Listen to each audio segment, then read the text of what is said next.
我が愛しき猫様のために新たな貢ぎ物を運び入れた。作成する前から猫様たちは興味津々だ。次々と猫様が集まってくるではないか。喜んでくれる。今回は間違いなく気に入ってくれるぞ。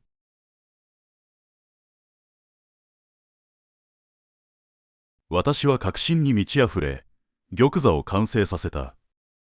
さあ、猫様、存分にお使いください。